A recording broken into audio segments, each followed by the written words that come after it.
नमस्कार प्यारे दोस्तों, स्वागत है आपका आपके अपने यूट्यूब चैनल इजी मैथ्स में। तो दोस्तों, आज के वीडियो में हम बात करने वाले कक्षा 10वीं गणित के चैप्टर नंबर 5 की प्रश्नावली 5.1 की, जिसका प्रश्न क्रमांक 1 हमें दिया है।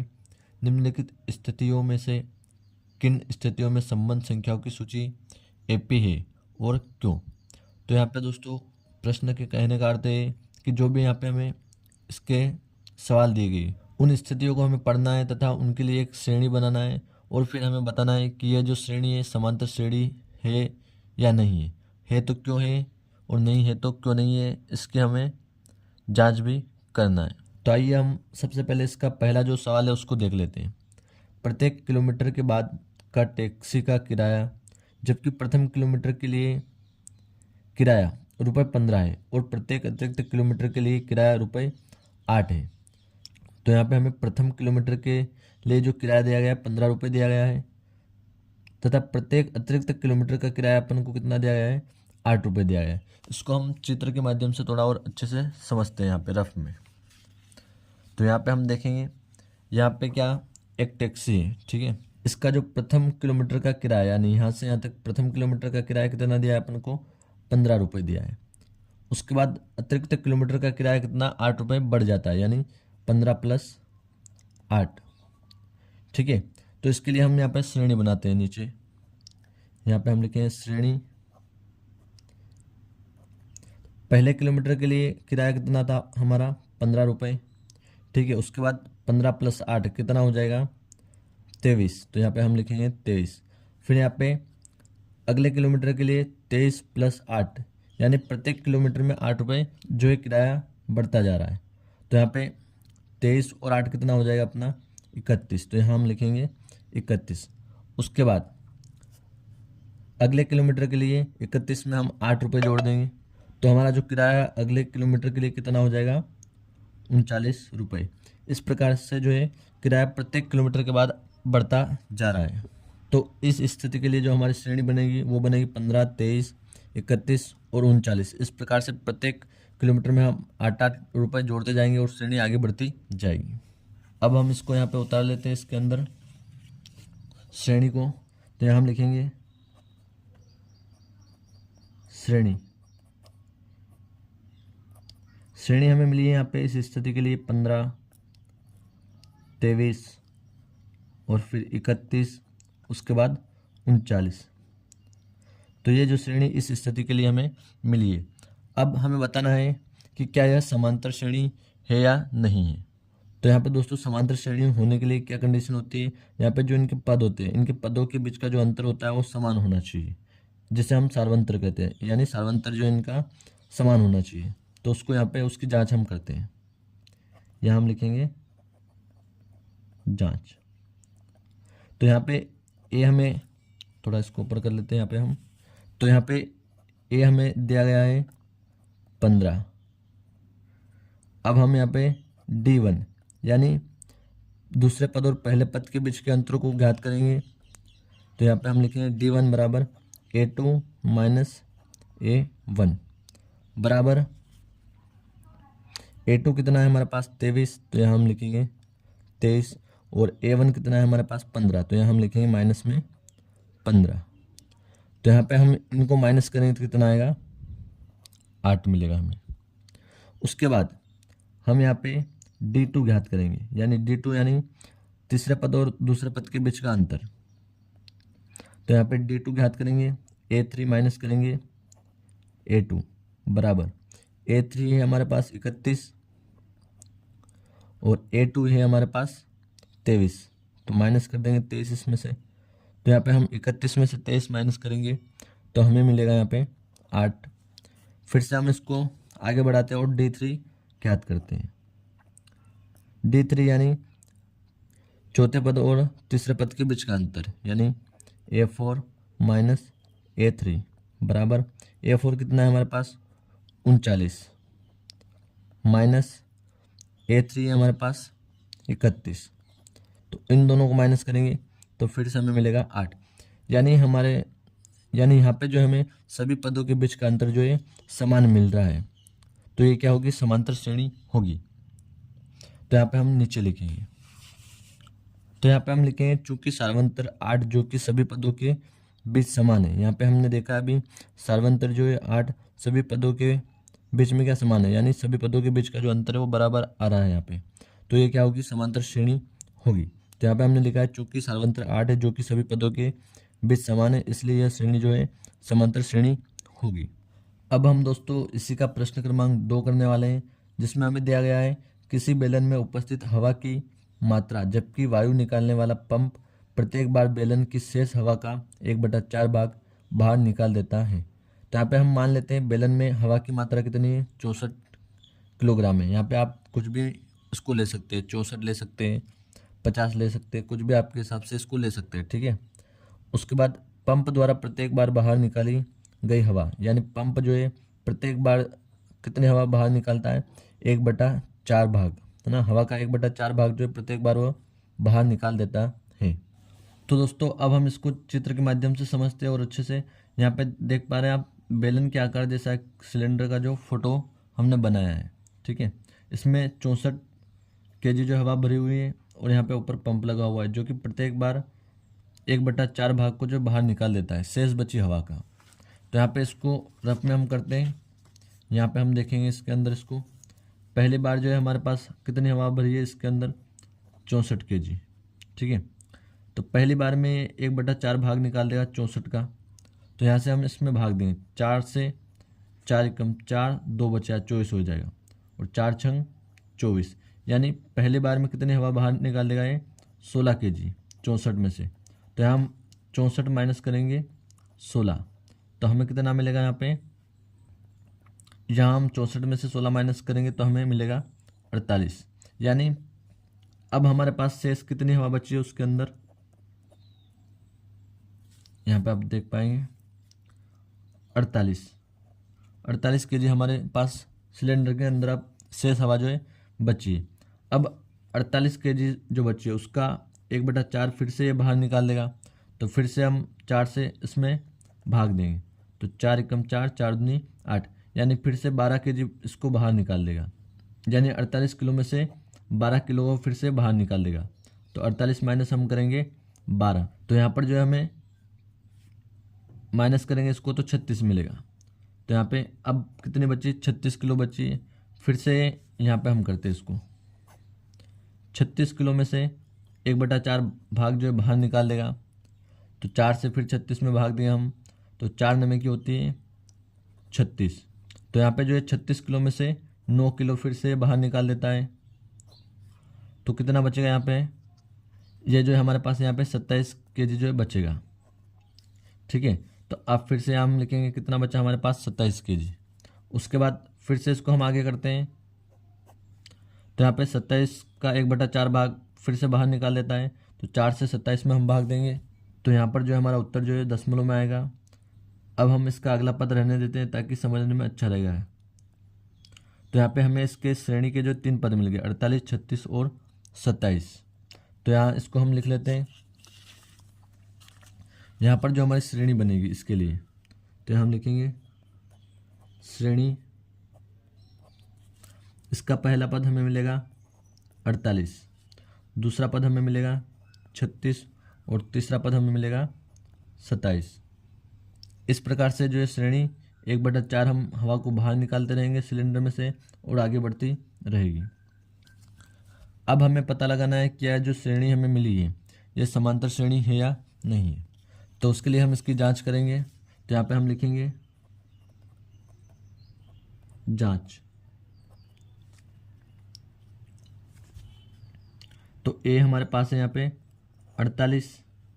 तो यहाँ पे हम D1 ज्ञात करेंगे, यानी सार्वंतर, यानी पहले दूसरे और पहला जो पद इनके बीच का अंतर। तो हम लिखेंगे A2 माइनस A1 बराबर, A2 कितना है हमारे पास 36 है, तो यहाँ हम लिखेंगे 36 माइनस 48, माइनस करेंगे 48 बराबर कितना आएगा। पहले से हम देखेंगे यहाँ पे जो बड़ी संख्या हमारी माइनस की, तो माइनस का चिन्ह आएगा। अब हम 48 में से 36 माइनस करेंगे, तो यहाँ पे हमें मिलेगा 12, तो माइनस का 12 हमें यहाँ पे मिलेगा D1। अब हम इसको आगे देखते हैं। यहाँ पर D2 ज्ञात करेंगे, यानी तीसरे पद और दूसरे पद के बीच का अंतर। तो यहाँ हम लिखेंगे A3 माइनस A2 बराबर, यहाँ पे A3 है हमारे पास 27 माइनस 36। तो यहाँ पे हमें इनका अंतर जो है मिला, माइनस का चिन्ह लगाएंगे, बड़ी संख्या है तो 36 में से 27 माइनस करेंगे तो यहाँ पे हमें मिलेगा 9। तो यहाँ पे हम देख पा रहे जो A2 माइनस A1 है और A3 माइनस A2 इनके बीच का जो अंतर है समान नहीं है। तो ये क्या है, समांतर श्रेणी नहीं होगी। इनके बीच अगर अंतर जो समान होता है तो ये जो होती है समांतर श्रेणी होती है। तो यहाँ पे हम लिखेंगे फिर से, चूँकि सार्वंतर D1 और D2 जो बराबर नहीं है, ठीक है, इसलिए यह समांतर श्रेणी नहीं होगी। तो उम्मीद करता हूँ दूसरा सवाल भी आपको अच्छे से समझ में आया होगा। अब इसका हम तीसरा सवाल करेंगे। तो यहाँ पे जो इसका तीसरा प्रश्न हमें दिया गया है, प्रत्येक मीटर की खुदाई के बाद एक कुआं खोदने में आई लागत। यहाँ पे हमें प्रत्येक मीटर के बाद एक कुआं खोदने में आई लागत जो है बताई गई है, जबकि प्रथम मीटर खुदाई की लागत रुपये 150 है और बाद में प्रत्येक मीटर खुदाई की लागत रुपये 50 बढ़ती जाती है। यानी प्रश्न हमें बता रहा है कि हमने एक कुआं खोदा जिसका जो प्रथम मीटर खोदने में लगा रुपया है वो 150 है। इसके बाद प्रत्येक मीटर खुदाई बढ़ती गई और रुपये 50 जो है बढ़ता गया। इसको हम चित्र में देख लेते हैं एक बार। तो यहाँ पे हम इसको चित्र में समझते हैं। मान लेते हैं यहाँ पे हमारे पास क्या है, एक कुआं है, ठीक है। इसको 1 मीटर पहले खोदा गया तो इसका जो खुदाई का जो पैसा बना वो बना 150 रुपये। उसके बाद फिर से प्रत्येक मीटर बढ़ता गया, यानी फिर से यहाँ पे जो प्रत्येक मीटर बढ़ता गया उसी के साथ इसका जो रुपया है उसमें 50 रुपये की वृद्धि होती गई। तो यहाँ पे फिर से 50 रुपये की वृद्धि हुई। तो यहाँ पे 150 में हम जोड़ेंगे 50 को तो हमें मिलेगा 200 रुपये, ठीक है। इसके लिए हम एक श्रेणी बना लेते हैं यहाँ पे, श्रेणी। तो पहले मीटर के लिए किराया था 150 रुपये, फिर दूसरे मीटर में कितना हो जाएगा 150 और 50 200 रुपये। अब दूसरे मीटर के लिए 200 रुपये हो गए, फिर तीसरे मीटर के लिए 50 रुपये फिर से बढ़ गए, 200 प्लस 50 तो कितना हो जाएगा 250 रुपये। तो यहाँ हम लिखेंगे 250। उसके बाद चौथे मीटर के लिए फिर से 250 प्लस 50 यानी 300 रुपये। तो यहाँ हम लिखेंगे 300। तो इस प्रकार से प्रत्येक मीटर के बाद 50-50 रुपये जो है बढ़ते गए। तो उसके लिए हमारे जो श्रेणी बनेगी 150, 200, 250 और 300 की। इसको हम अब यहाँ पे उतार लेते हैं। श्रेणी 150, 200, 250 और 300। अब यहाँ पे हम जांच करते हैं कि यह जो है समांतर श्रेणी बन रही है या नहीं बन रही है। तो यहाँ पे हम लिखेंगे जांच, और ए जो है हमारा यहाँ पे है 150, A2 हमारा 200 है, A3 250 और A4 है हमारे पास 300। तो यहाँ पे हम इसकी जांच करते हैं। तो सबसे पहले A2 और A1 के बीच का जो अंतर निकालेंगे, यानी इसको हम कहेंगे D1 बराबर, डी का मतलब होता है सार्वंतर, यानी दूसरे पद और पहले पद के बीच का जो सार्वंतर हम यहाँ पे निकालेंगे। तो A2 माइनस A1 बराबर 200 माइनस 150।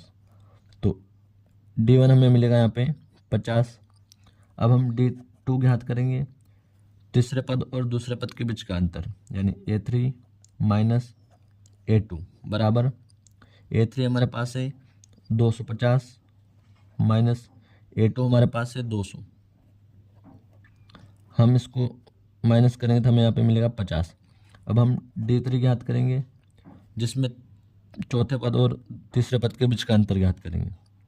तो A4 माइनस A3 बराबर A4 हमारे पास है 300 और A3 है हमारे पास 250। तो यहाँ पे फिर से हमें मिलेगा 50, यानी यहाँ पे जो है इस श्रेणी के जो पद है इनके बीच का जो अंतर है वो समान है, यानी इनका जो सार्वंतर जो है समान है। तो ये क्या होगी, एक समांतर श्रेणी होगी। तो यहाँ पे हम लिखेंगे चूँकि सार्वंतर 50 सभी पदों के बीच समान है, यानी जो सार्वंतर 50 है सभी पदों के बीच जो है समान है, इसलिए यह श्रेणी जो है समांतर श्रेणी होगी। यदि समान नहीं होता तो यह श्रेणी जो समांतर श्रेणी नहीं होती। तो दोस्तों अब हम इसके चौथे प्रश्न को हल करने वाले हैं, जिसमें हमें कहा गया खाते में प्रत्येक वर्ष का मिश्र धन जबकि ₹10,000 की राशि 8% वार्षिक की दर से चक्रवृद्धि ब्याज पर जमा की जाती है। यानी कहने का अर्थ ये है कि एक खाते में जो है 10,000 की राशि 8% वार्षिक दर से जमा की जाती है, तो हमें उसका चक्रवृद्धि ब्याज निकालना है प्रत्येक वर्ष का। ठीक है, तो प्रथम वर्ष में जो राशि थी वो 10,000 रुपये थी। अब हम उसका जो ब्याज निकालेंगे, यहाँ पे लिखेंगे दूसरे वर्ष में राशि का ब्याज, में राशि का ब्याज। तो यहाँ पे इस राशि का ब्याज निकालने के लिए हम जो साधारण ब्याज का जो सूत्र होता है उसका हम उपयोग करेंगे। तो साधारण ब्याज का जो सूत्र होता है मूलधन गुणित दर गुणित समय बटे 100।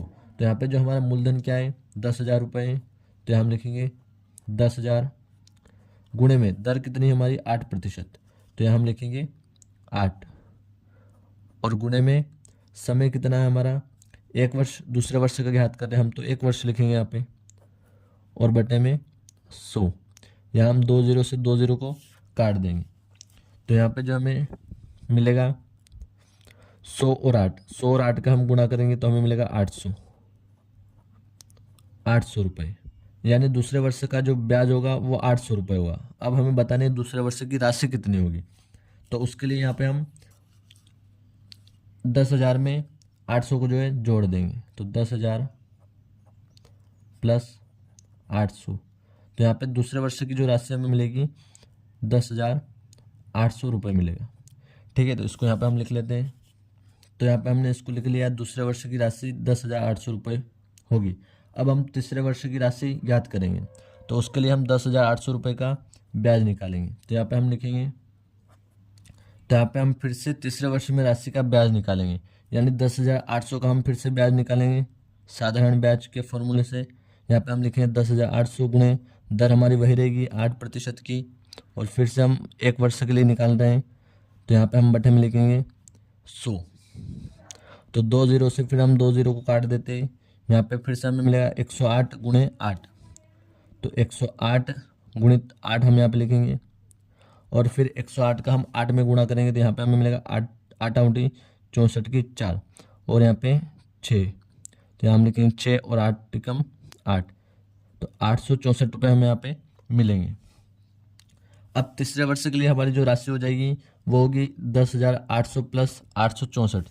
तो यहाँ पे हम तीसरे वर्ष की राशि ज्ञात करेंगे, तो 10,800 प्लस 864 करेंगे, तो यहाँ पे हमें मिलेगा 11,664। तो अब हम इसके लिए एक श्रेणी बना लेते हैं। यहाँ पे हम लिखेंगे श्रेणी। तो प्रथम वर्ष में जो हमारे पास रुपया था वो 10,000 रुपये थे,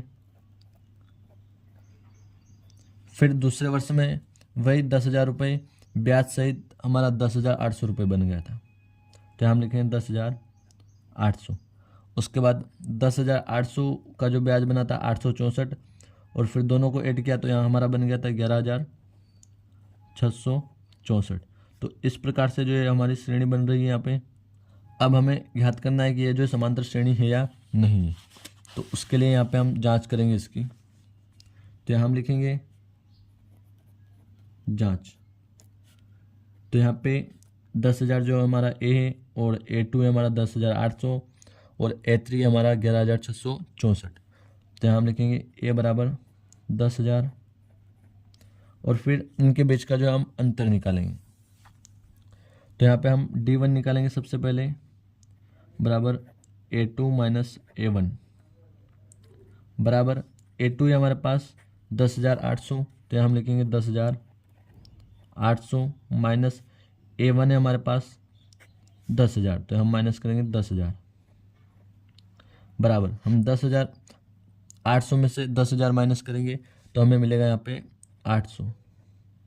अब हम D2 ज्ञात करेंगे यहाँ पर, तो D2 बराबर D2 ज्ञात करने के लिए A3 में से A2 माइनस करेंगे हम, A3 माइनस A2, बराबर A3 हमारे पास है 11,664 माइनस 10,800 बराबर 11,664 में से हम 10,800 माइनस करेंगे तो हमें मिलेगा 864।